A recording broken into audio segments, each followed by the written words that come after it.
Bismillahirrahmanirrahim. Assalamualaikum warahmatullahi wabarakatuh. Waalaikumsalam warahmatullahi wabarakatuh.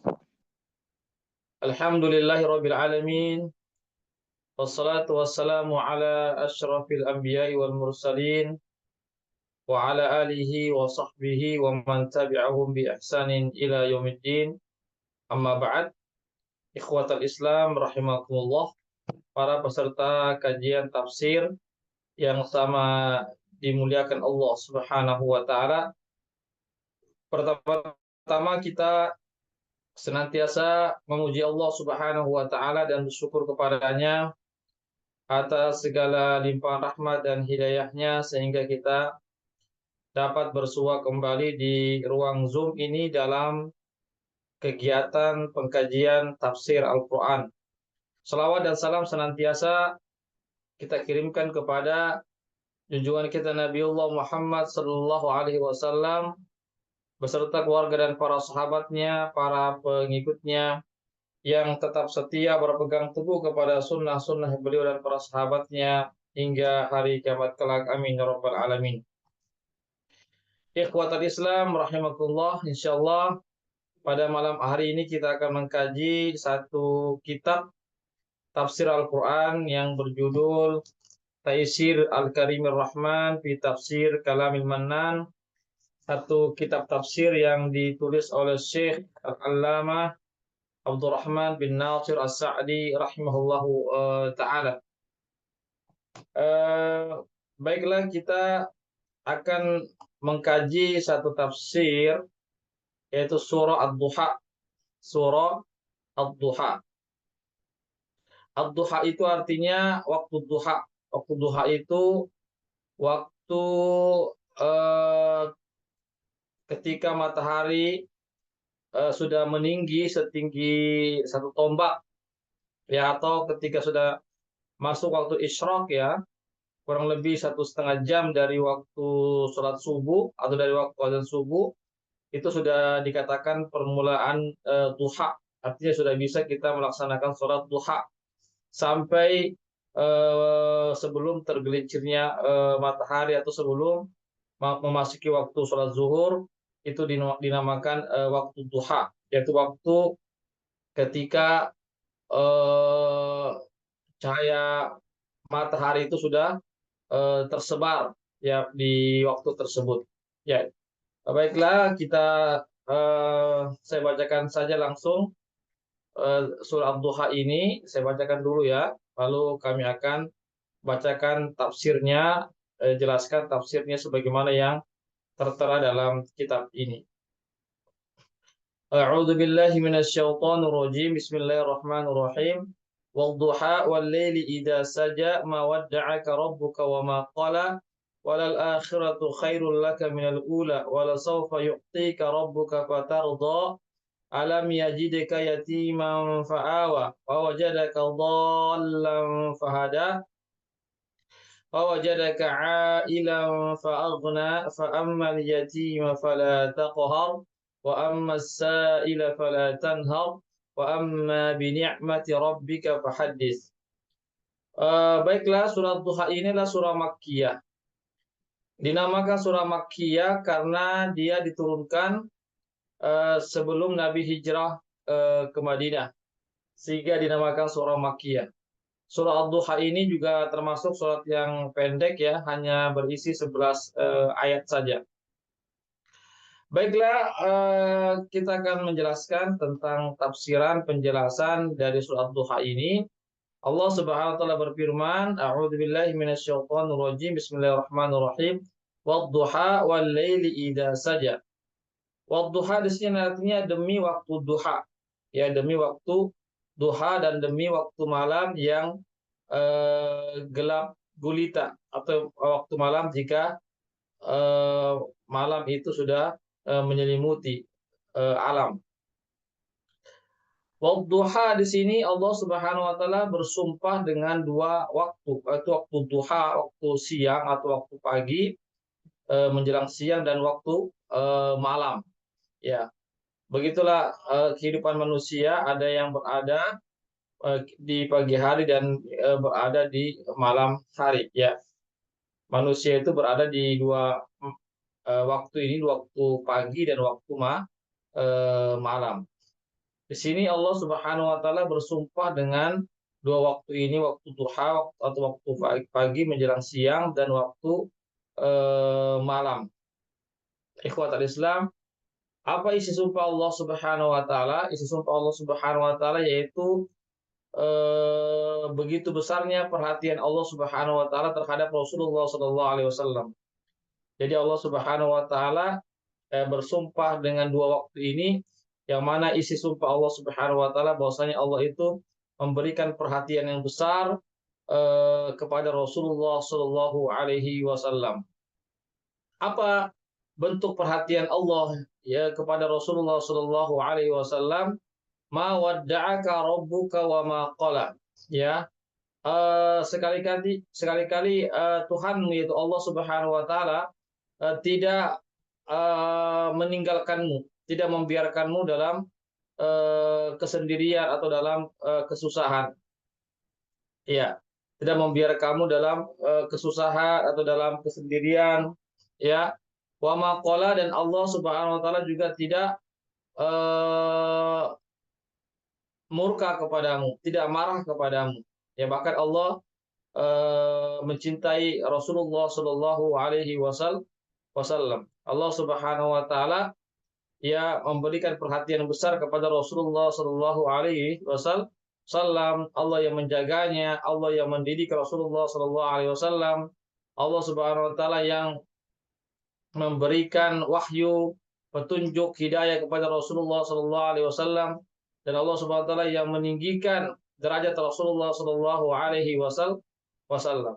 Ya, itulah isi daripada sumpah Allah Subhanahu Wa Taala, bahwasanya Allah Subhanahu Wa Taala tidak akan pernah membiarkan Nabi dalam kesengsaraan, membiarkan Nabi dalam kehinaan, membiarkan Nabi dalam kesesatan, tetapi Allah Subhanahu Wa Taala justru ya memberikan Nabi petunjuk, membimbing Nabi, mengarahkan Nabi, menjaga Nabi sampai Nabi wafat, dan bahkan di akhirat kelak Allah Subhanahu wa taala telah menyiapkan begitu banyak nikmat-nikmat kepada Rasulullah Shallallahu alaihi wasallam. Ini menunjukkan bahwasanya begitu besarnya perhatian dan bimbingan Allah Subhanahu wa taala kepada Rasulullah Shallallahu alaihi wasallam.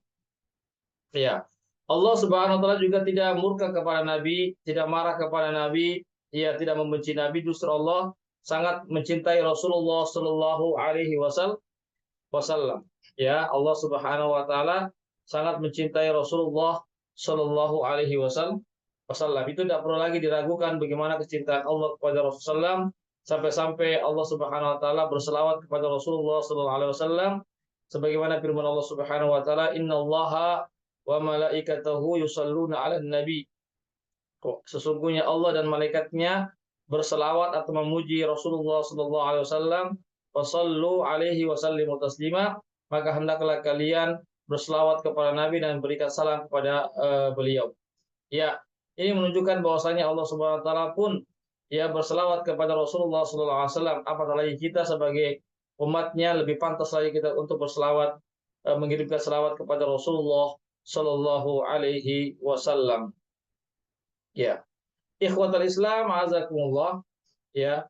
Jadi Nabi kita Muhammad sallallahu alaihi wasallam sejak beliau lahir sampai beliau remaja, dewasa, bahkan beliau diangkat sebagai nabi dan rasul, sampai beliau di Mekah ataupun di Madinah dalam dakwanya, dalam peperangannya, sampai beliau wafat ya ketika berumur 63 tahun. Allah Subhanahu wa taala memberikan kepada Nabi kehidupan yang sangat baik, ya, kehidupan yang sangat mulia, ya, karena Allah Subhanahu wa taala menunjukkan bahwasanya Allah itu sangat cinta kepada Rasulullah SAW. Allah senantiasa kecintaannya terus Allah berikan kepada Rasulullah Shallallahu alaihi wasallam, ya, bahwasanya perhatian Allah terus ada ya terhadap Rasulullah Shallallahu alaihi wasallam, ya, sejak beliau kecil beliau dijaga, remaja dari kesyirikan, dari penyembahan kepada berhala, dari perbuatan maksiat, Nabi sudah maksum di situ ya. Artinya Nabi tidak pernah melakukan kejahatan, kesyirikan, perbuatan dosa, karena Allah Subhanahu wa taala yang langsung menjaga Rasulullah SAW sejak kecilnya, remajanya, sampai beliau dewasa, bahkan sampai beliau diangkat sebagai nabi dan rasul, dan Allah terus semakin hari semakin Nabi keadaannya semakin sempurna, semakin baik daripada sebelum-sebelumnya. Sehingga Allah pun memberikan kemenangan kepada Rasulullah SAW dan para sahabatnya, sehingga Islam itu pun diterima oleh orang-orang Arab, yang mana yang tadinya orang-orang Arab sangat membenci Islam pada saat itu, khususnya orang-orang Mekah. Namun ketika itu Allah Subhanahu wa taala memberikan kemenangan kepada Rasulullah Shallallahu alaihi wasallam, sehingga Islam ini pun diterima oleh orang-orang Arab, sehingga mereka pun masuk ke dalam Islam secara berbondong-bondong dengan jumlah yang sangat banyak, sehingga kota Mekah atau Ka'bah ketika itu bersih dari segala berhala-berhala. Yang tadinya Ka'bah itu dikelilingi dengan berhala-berhala, setiap rumah itu ada berhala-berhalanya. Namun ketika Nabi berdakwah dan terus berdakwah, berjuang, berjihad dan seterusnya, akhirnya Allah memberikan kemenangan kepada Rasulullah SAW. Akhirnya kota Mekah atau khususnya Ka'bah dan Al-Masjidil Haram pun bersih dari segala berhala-berhala yang pernah dijadikan oleh orang-orang musyrik sebagai sembahan-sembahan mereka. Ya. Kemudian bagaimana keadaan Nabi di akhirat kelak? Ya, di dunia saja Allah SWT sudah meninggikan derajat Nabi, Allah menjaga Nabi, Allah memberikan kemuliaan kepada Nabi, Allah memenangkan agama yang beliau bawa dan seterusnya. Bagaimana keadaan beliau nanti di hari akhirat kelak? Ya, walal akhiratu khairul laka minal ula. Sungguh kehidupan akhirat itu jauh lebih baik bagimu daripada kehidupan dunia. Ya, artinya kehidupan dunia saja Allah SWT telah memuliakan Rasulullah SAW, memberikan tempat yang tinggi sehingga agama beliau pun diterima, atau agama yang beliau bawa diterima oleh manusia. Apatah lagi di hari akhirat nanti Nabi akan menjadi orang yang paling sempurna kenikmatan yang Allah berikan kepadanya. Bahkan disebutkan dalam riwayat hadis bahwasanya surga itu tidak akan dibuka melainkan setelah Nabi yang membuka surga tersebut, ya, dibandingkan dengan nabi-nabi terdahulu yang belum bisa masuk ke surga sebelum Nabi kita Muhammad Sallallahu Alaihi Wasallam yang memasuki surga terlebih dahulu. Bahkan syafaat nanti di pada mahsyar yang dikenal dengan syafaatul uzma, ketika itu para nabi atau ulul azmi itu tidak bisa memberikan syafaat terhadap orang-orang yang berada di pada mahsyar ketika itu, yang mana matahari sangat dekat dari kepala kita dan seterusnya, sangat panas ketika itu. Manusia ketika itu sangat butuh syafaat, dan para ulul azmi, para nabi-nabi ulul azmi tidak bisa memberikan syafaat, ya, kecuali Rasulullah SAW yang bisa memberikan syafaat kepada manusia pada saat di pada mahsyar pada saat itu. Ini menunjukkan bahwasanya kehidupan Nabi dari hari ke hari di dunia ini sampai akhir hayat beliau, bahkan sampai di alam kubur dan sampai di hari akhirat kelak, maka keadaan beliau itu semakin baik dari hari ke hari. Ya, kenapa demikian? Kehidupan akhirat adalah jauh lebih baik bagi Nabi daripada kehidupan dunia, karena kehidupan akhiratnya kehidupan di mana kita menerima jerih payah kita selama ini. Kita menerima segala pahala-pahala, ganjaran-ganjaran dari Allah Subhanahu wa taala atas amal-amal dalam perbuatan kebaikan yang kita kerjakan di dunia ini. Artinya kehidupan akhirat itu kehidupan kita menerima pahala, menerima balasan dari Allah Subhanahu wa taala, bukan lagi alam yang mana kita bekerja, beribadah dan seterusnya, tetapi kita tinggal menerima apa-apa yang sudah kita persembahkan ke hadapan Allah Subhanahu wa taala berupa amal-amal soleh, dan darinya itu kita akan memetik buahnya, yaitu ganjaran pahala di sisi Allah Subhanahu wa taala. Begitulah juga dengan Rasulullah sallallahu alaihi wasallam, maka kehidupan akhirat adalah kehidupan yang lebih baik bagi beliau dibandingkan kehidupan dunia yang hanya sementara saja, yang mana beliau meninggal dunia ketika berumur 63 tahun. Ikhwatal Islam azakullah, ya. Jadi sekali lagi Nabi kita Muhammad SAW telah mendapatkan dukungan, bimbingan, bantuan dari Allah Subhanahu wa taala termasuk dalam menghadapi musuh-musuh Allah Subhanahu wa taala. Kita lihat dalam perang Badar, perang Uhud, perang Ahzab, ya perang Fatu Makkah, perjanjian Hudaybiyah, Fatu Makkah, kemudian perang Hunain, dan yang terakhir adalah perang Tabuk. Di situ Allah Subhanahu wa taala senantiasa memberikan kemenangan kepada Rasulullah Shallallahu alaihi wasallam dan para sahabatnya, ya, hingga wafatnya Rasulullah Shallallahu alaihi wasallam. Dan hal ini tidak dimiliki ya sebagaimana nabi-nabi terdahulu. Ya, sangat ada perbedaan ya antara kenikmatan yang nabi dapatkan ya dibandingkan dengan nabi-nabi terdahulu. Yaitu mana Allah Subhanahu wa taala telah memilih para sahabat Nabi yang bersama Nabi memperjuangkan agama ini yang dikenal dengan para sahabat Rasulullah Shallallahu alaihi wasallam, yang mana para sahabat Nabi ini telah dijamin masuk surga sebagaimana dalam ayat dan dikatakan was-sabiqunal awwalun minal muhajirin wal ansar walladzina tabauhum bi ihsan radhiyallahu anhum wa radu'an. Sesungguhnya orang-orang yang terdahulu masuk Islam dan awal-awal memperjuangkan Islam dari kalangan muhajirin dan ansar, dan siapa saja yang mengikuti mereka dengan kebaikan, maka Allah ridho kepada mereka dan mereka pun ridho kepada Allah Subhanahu wa taala, dan Allah siapkan bagi mereka surga-surga yang di bawahnya mengalir sungai, maka dan mereka kekal abadi, dan itulah kemenangan yang sangat besar. Jadi menunjukkan bahwasanya para sahabat Nabi kita Muhammad SAW telah dijamin masuk surga oleh Allah Subhanahu wa taala. Bukankah ini satu kenikmatan bagi Rasulullah SAW dan para sahabatnya, yang mana Allah SWT telah menjamin para sahabat Rasulullah SAW yaitu berada dalam surga Allah Subhanahu wa taala kelak dalam keadaan kekal abadi. Ikhwatal Islam, azakumullah, itulah sehingga dikatakan kehidupan akhirat bagi Nabi itu jauh lebih baik daripada kehidupan di dunia ini, karena di akhirat Allah SWT akan berikan kesenangan kepada Nabi kekal abadi selama-lamanya. Adapun kesenangan di dunia, kenikmatan dunia itu sementara saja, yang mana pasti kita tinggalkan, termasuk Rasulullah SAW meninggalkan apa yang beliau sudah dapatkan di di dunia ini. Ikhwatal Islam azakumullah, sekali lagi ya, kehidupan akhirat bagi Nabi adalah sangat baik bagi beliau. Tentu juga kita sebagai umat muslim juga insya Allah kehidupan akhirat lebih baik bagi kita tatkala kita ditakdirkan oleh Allah untuk masuk dalam surga, maka itulah kemenangan yang kekal abadi, itulah kemenangan yang sangat besar, yaitu tatkala kita dimasukkan ke dalam surga Allah Subhanahu wa taala. Kemudian kemudian lanjutan daripada ayat ini, ayat yang kelima, wala sawfa yu'tika rabbuka fatardha.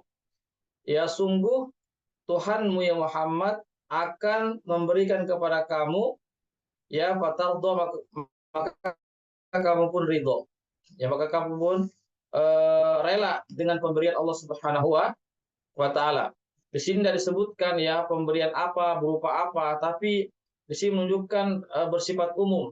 Artinya apa saja yang Allah berikan kepada Nabi, maka itulah pemberian yang mana Nabi ridho ya menerima pemberian tersebut.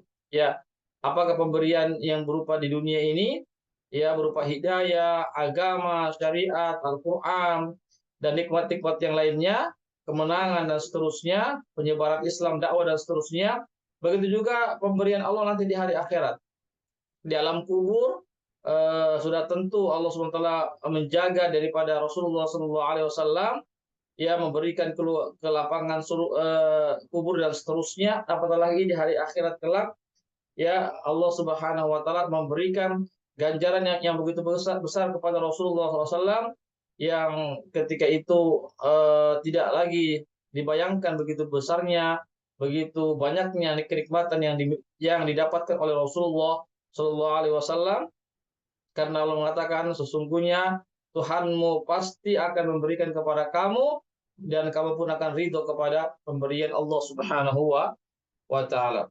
Ikhwatal Islam, azakumullah, kami lanjutkan. Alam yajidika yatiman fa'awa. Iya. Artinya di sini ya eh, Allah Subhanahu wa taala ya memberikan kenikmatan yang lebih khusus lagi kepada Rasulullah Shallallahu Alaihi Wasallam. Di samping memberikan nikmat secara umum, lebih khususnya adalah ketika Allah Subhanahu Wa Taala mendapati Nabi dalam keadaan yatim, lalu Allah Subhanahu Wa Taala memberikan tempat kepada Rasulullah Shallallahu Alaihi Wasallam. Itu tempat yaitu beliau mendapatkan diasuh oleh kakek beliau terlebih dahulu. Lalu setelah itu ketika kakek beliau meninggal dunia, diasuh oleh paman beliau sampai beliau bisa menyampaikan risalah Allah Subhanahu wa taala kepada orang-orang musyrik pada saat itu. Ya. Ini merupakan nikmat ya yang besar yang Allah berikan kepada Nabi kita Muhammad, meskipun beliau yatim, tapi Allah menjaganya, Allah membimbingnya.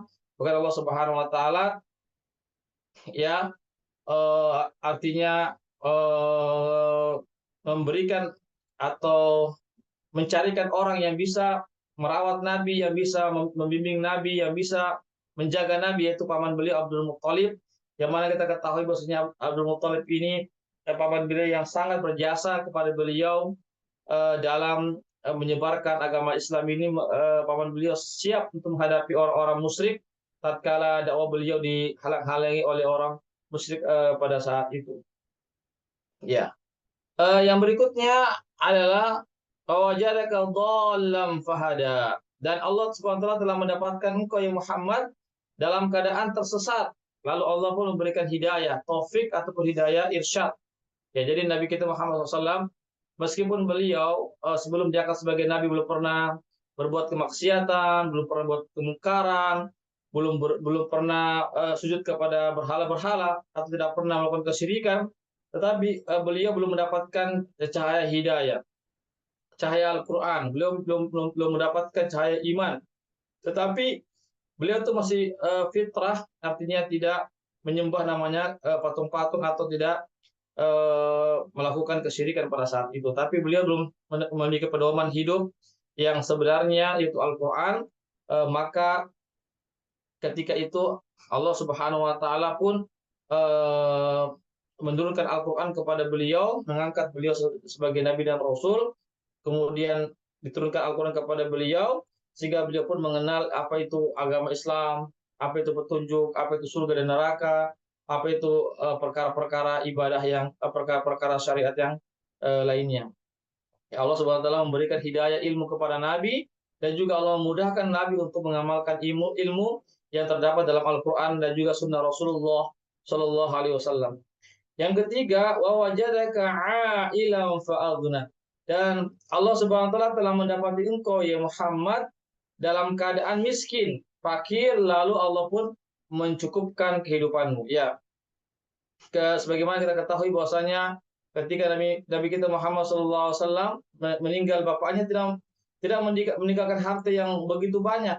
Ibunya juga begitu, ketika beliau meninggal tidak meninggalkan harta yang begitu banyak. Ya, bahkan Nabi didapatkan beliau sempat menggadaikan baju besinya, baju perangnya, karena ketika itu tidak ada uang untuk membeli makanan pokok pada saat itu. Ya, namun Allah Subhanahu wa taala mendapati Nabi dalam keadaan fakir, yang meninggal kedua orang tuanya, anak yang yatim, tidak memiliki harta yang banyak, tetapi Allah memberikan kecukupan kepada Rasulullah Shallallahu Alaihi Wasallam, yaitu dengan adanya istri beliau Khadijah, seorang saudagar, ya, kemudian ada juga sahabat beliau Abu Bakar yang Siddiq yang menopang dakwah Rasulullah Shallallahu Alaihi Wasallam dengan harta-harta mereka. Ikhwatul Islam azakumullah. Jadi sekali lagi Allah memberikan kecukupan bukan berarti Allah memberikan kekayaan yang begitu banyak kepada Rasulullah SAW, tetapi menjadikan Nabi menjadi orang-orang yang cukup, menjadi orang-orang yang qanaah, ya, bukan orang-orang yang tamak, ya, bukan orang-orang yang cinta kepada dunia. Ya. Oleh karena itu, karena Allah Subhanahu wa taala telah memberikan kenikmatan yang khusus kepada Nabi, sebagaimana yang sudah kami bacakan tadi, maka harus ada bentuk syukurnya, Apa bentuk syukurnya Nabi kepada atas nikmat yang Allah berikan kepadanya, yang nikmat khusus itu? Fa'ammal yatima fala taqhar. Ini, maka bentuk syukurnya adalah terhadap anak yatim janganlah kamu meremehkannya, janganlah kamu meninggalkannya. Kenapa? Karena Nabi pernah yatim. Karena Nabi pernah yatim. Bapak beliau meninggal dunia, beliau masih dalam perut ibu beliau. Ketika beliau berumur 6 tahun, ibu beliau meninggal dunia. Karena beliau pernah menjadi anak yatim, maka hendaklah janganlah dia, maka Allah pun melarang Nabi untuk jangan sampai dia menyakiti anak yatim. Jangan sampai dia tidak menolong anak yatim. Jangan sampai seseorang tidak memberikan perhatian besar kepada anak yatim. Karena anak yatim ini membutuhkan namanya bimbingan, arahan. Bahkan kalau anak yatim ini miskin, maka dia membutuhkan bantuan dana kepada orang-orang yang berkepunyaan. Wa ammas sa'ila fala tanhar. Maka orang yang meminta-minta karena faktor kemiskinan, ya karena dia orang yang fakir, fala tanhar, jangan kamu bentak, jangan kamu usir. Ya, artinya berikanlah sesuai dengan kemampuanmu ya Muhammad, apa yang kamu punya, ya, yang jika kamu tidak memiliki apa-apa maka tolaklah dengan cara-cara yang baik. Ya, jadi begitu juga kita sebagai umat Rasulullah SAW, kalau kita memiliki kelebihan harta maka kita memberikan kepada orang-orang yang meminta-minta, ya, karena faktor kemiskinan tentunya, bukan karena meminta-minta karena ingin memperkaya diri. Kalau kita mengetahui bahwasanya dia adalah orang-orang yang pantas diberikan karena orang yang fakir miskin, maka kita berkewajiban untuk memberikannya sesuai dengan kemampuan kita. Seandainya kita tidak memiliki harta ataupun dana berupa uang, maka kita cukupkan dengan perkataan-perkataan yang baik, bukan perkataan-perkataan yang merendahkan atau perkataan-perkataan yang menghinakan orang lain. Wa amma bi ni'mati rabbika fahaddits, dan adapun terhadap nikmat Tuhanmu maka sampaikanlah, ya, sampaikanlah nikmat Tuhanmu itu. Artinya nikmat sini ada dua, bisa nikmat agama atau nikmat dunia, adalah sama-sama adalah kenikmatan, dan itu disampaikan. Kita mengucapkan alhamdulillah, segala puji bagi Allah atas nikmat ini. Ya, bisa nikmat yang secara umum kita sampaikan secara umum, atau nikmat secara khusus kita katakan ini nikmat, ya, nikmat A, B dan C misalnya, semuanya itu berasal dari Allah Subhanahu wa taala. Ini harus kita mesti kita sampaikan, ya, atau kita dianjurkan untuk menyampaikan kepada orang lain bahwasanya nikmat yang kita dapatkan, harta yang kita dapatkan, kedudukan dan seterusnya, itu semuanya semata-mata berasal dari Allah Subhanahu wa taala, agar kita tidak sombong, agar kita tidak angkuh, agar kita tidak lupa bahwasanya kenikmatan itu datangnya berasal dari Allah Subhanahu wa taala yang diberikan kepada kita atau yang diamanahkan kepada kita. Apakah kita sudah betul-betul menjaga amanah ini, ya, yaitu dengan banyak-banyak kita, ya, bersyukur kepada Allah, ya, berterima kasih kepada Allah Subhanahu wa taala, memuji Allah Subhanahu wa taala atas segala limpahan rahmat dan hidayahnya, taufiknya dan nikmatnya. Wa in ta'udu ni'matallahi la tuhsuha, kata Allah berfirman, jika kalian menghitung-hitung nikmat Allah, maka kalian tidak akan sanggup menghitungnya. Ikhwatal Islam wazakumullah, barangkali ini yang bisa kami sampaikan, ya, terkait tentang tafsir yaitu surah Ad-Duha, ya, mudah-mudahan memberikan motivasi kepada kita agar kita menyadari bahwasanya kehidupan akhirat itu jauh lebih baik daripada kehidupan dunia.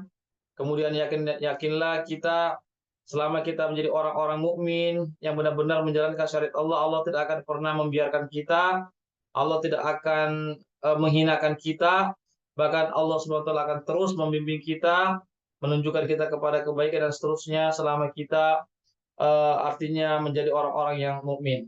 Ya. Kemudian perlu juga kita ketahui bahwasanya begitu banyak nikmat yang Allah berikan kepada kita, ya, yang kita tidak sanggup untuk menghitungnya, maka buktinya adalah janganlah kita menyakiti anak yatim, janganlah kita mengambil harta anak yatim, janganlah kita menghardik anak yatim, janganlah kita merendahkan anak yatim. Ya, karena apa? Karena seseorang itu mendapatkan kenikmatan dan seterusnya, itu boleh jadi karena doa-doa anak yatim. Apalagi misalnya di bawah asuhan kita, ya di bawah bimbingan kita, boleh jadi kita mendapatkan anugerah Allah Subhanahu wa taala dan kenikmatan itu disebabkan karena doa anak-anak yatim. Oleh karena itu kita pun juga harus sadar jangan sampai kita merendahkan anak-anak yatim.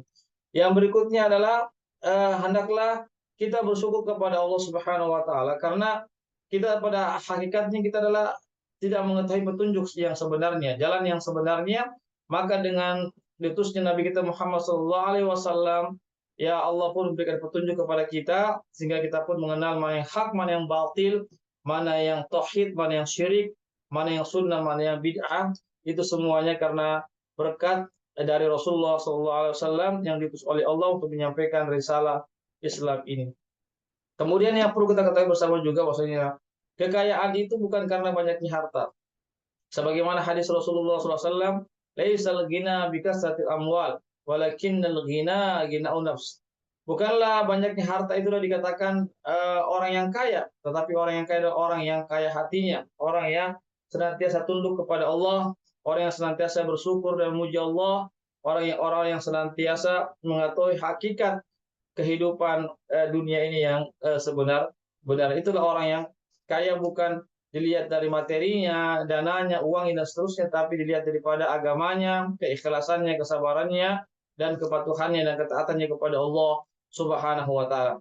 Yang berikutnya adalah nikmat yang Allah Subhanahu wa taala berikan kepada kita yang besar ataupun kecil, nampak ataupun tidak nampak, ya maka hendaklah kita senantiasa memuji Allah Subhanahu wa taala, senantiasa kita mengembalikan semuanya itu kepada Allah, bahwasanya kita bisa mengerjakan ini dan itu, mendapatkan ini dan itu karena berkat daripada anugerah pemberian dari Allah Subhanahu wa taala.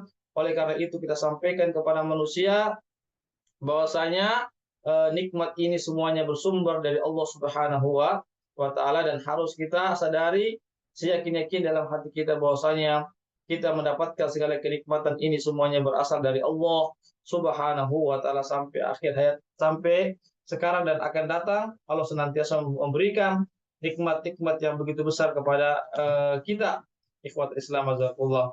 Ya barangkali ini ya sebagai bahan pengantar ya atau kajian surah Ad-Duha kita pada malam hari ini, ya kami buka sesi tanya jawab.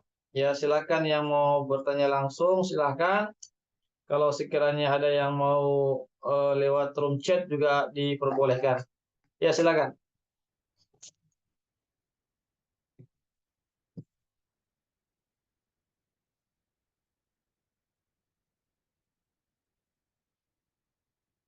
Ya, ada yang bertanya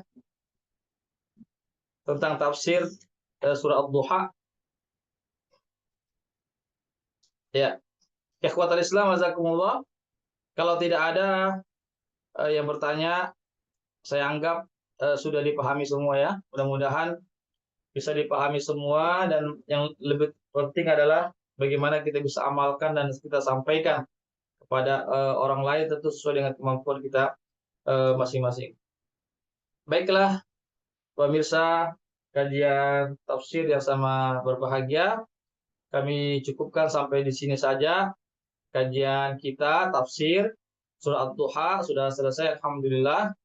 Ya yang benarnya datangnya dari Allah saja, yang khilaf, yang kekurangan dari saya dan dari godaan syaitan yang tertutup. Saya mohon ampun kepada Allah dan saya mohon maaf kepada para peserta kajian tafsir pada malam hari ini. Sekali lagi saya mengucapkan jazakumullah khairan katsira kepada para peserta yang sudah meluangkan waktunya di malam hari ini ya untuk sejenak bersama-sama kita mengkaji tafsir Al-Qur'an. Dan kami juga mengucapkan syukron wa jazakumullah khairan katsiran kepada para donatur yang sudah berpartisipasi terlaksananya kegiatan kita kali ini. Semoga Allah memberikan balasan yang terbaik bagi para donatur. Demikianlah apa yang bisa kami sampaikan. Sekali lagi mohon maaf ya. Insya Allah ini ada rekamannya, saya akan kirimkan rekamannya insya Allah. Silakan di download atau silakan diputar lagi kembali sekiranya dibutuhkan untuk didengarkan kajian kami ini. Demikianlah apa yang bisa kami sampaikan. Mohon maaf jika ada segala kekurangan dan kekhilafannya. Kami undur diri. Insyaallah kita bertemu lagi di pekan depan dalam kajian yang sama, yaitu kajian tafsir Al-Quran. Baiklah, kami tutup dengan membaca doa penutup majelis. Subhanakallahumma wa bihamdik, asyhadu an la ilaha illa anta, astaghfiruka wa atubu ilaik. Wassalamualaikum warahmatullahi wabarakatuh.